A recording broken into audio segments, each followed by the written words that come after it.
ఈ పితృపక్ష విశిష్టత గురించి, మహాలయ పక్ష విశిష్టత గురించి ఒక చిన్న కథ ప్రచారంలో ఉంది. దాని గురించి ఒక చిన్న వివరణ ఇస్తాను. అయితే దానశీలిగా పేరొందినటువంటి కర్ణుడు. అతను చాలా గొప్ప దానకర్ణుడు అంటారు కదా! మరి అట్లాంటి కర్ణుడు మరణానంతరము స్వర్గానికెళ్తాడు. వీరమరణం పొందుతాడు కాబట్టి స్వర్గానికి వెళ్తాడు. ఆయనే స్వర్గలోకానికి వెళ్తుంటే మార్గ మధ్యలో ఆకలి, దప్పిక కలిగింది. కలిగినప్పుడు ఇంతలో ఒక పళ్ళున్నటువంటి చెట్టు కనపడిందట ఆయనకి. పళ్ళు ఉన్నటువంటి చెట్టు కనపడితే ఒక పండు తిందాము ఆకలవుతుంది కదా అని చెప్పేసి తిందామని ఆ పండు తీసుకొని నోటి ముందు పెట్టుకున్నాడట. ఆశ్చర్యం ఏంటంటే ఆ పండు కాస్త బంగారపు ముద్దగా మారిపోయిందట.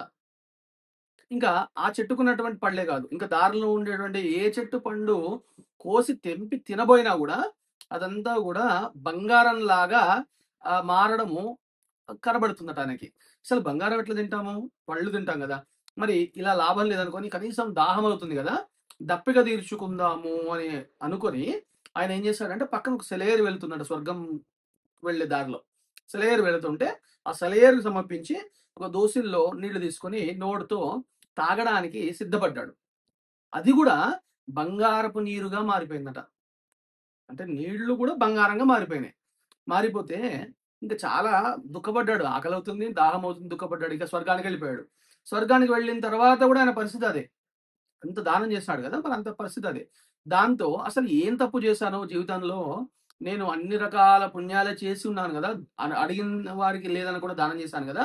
నాకెందుకు ఇలా జరుగుతుంది అని బాధపడుతూ ఉండగా అప్పుడు కర్ణ, నీవు గొప్ప దానశీలివిగా పేరు పడ్డావు. ఈ భూమి మీద ఉన్నంతసేపు దానం చేస్తూనే ఉన్నావు. చేతికి ఎముక లేకుండా దానం చేశావు. అయితే నీ దానాలన్నీ గుర్తుపెట్టుకో కర్ణ.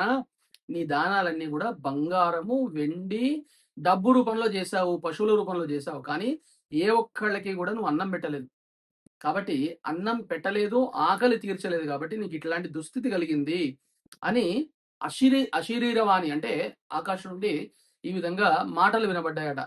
మాటలు వినబడితే కర్ణుడు చాలా దుఃఖపడ్డాడు. దుఃఖపడి ఆయన తన తండ్రి అయినటువంటి సూర్య భగవానుడి దగ్గరికి వెళ్ళాడట. వెళ్ళి అనేక విధాలుగా ప్రాధేయపడ్డాడట. నేను ఈ పుణ్యం చేయడం కూడా తప్పేనా అని చెప్పేసి బాధపడ్డాడట. ఆయన కోరిక మేరకు దేవరాజు అయినటువంటి ఇంద్రుణ్ణి పిలిచి కర్ణునికి ఒక అపురూపమైనటువంటి అవకాశం ఇచ్చాడట. అంటే ఆయన ఇంద్రుడికి చెప్తే ఇంద్రుడు ఒక అవకాశం ఇచ్చాడట స్వర్గం నుండి. కర్ణ, నువ్వు ఒక పని చెయ్యు. ఇంద్రుడు చెప్తున్నాడు ఈ మాట. నీవు భూలోకానికి వెళ్ళి అక్కడ ఉండేటువంటి అన్నార్తులందరికీ, అంటే ఎవరికైతే ఆకలి అవుతుందో వాళ్ళందరికీ కూడా అన్నం పెట్టి మాతాపితరులకి అంటే మీ తల్లిదండ్రులకి తర్పణాలు వదిలి తిరిగి స్వర్గానికి వచ్చాయని చెప్పేసి చెప్పాడట ఇంద్ర భగవానుడు. చెప్పిన తర్వాత ఆయన ఇచ్చినటువంటి సూచన మేరకు కర్ణుడు భూమి మీదకి భాద్రపద బహుళ పాడ్యమి నాడు చేరుకున్నాడు. ఈ భూమికి చేరుకున్నాడు. చేరుకొని ఆ రోజు నుండి అక్కడ ఉండేటువంటి పేదలు, కురుక్షేత్రము అక్కడ ఉండేటువంటి పేదలు ఎవరైతే ఉంటారో వాళ్ళందరికీ కూడా పేదలు, బంధుమిత్రులు, స్నేహితులు అందరికీ కూడా అన్న సంతర్పణ చేశాడట. అంటే వాళ్ళ పేరు మీద అన్నదానం చేశాడట.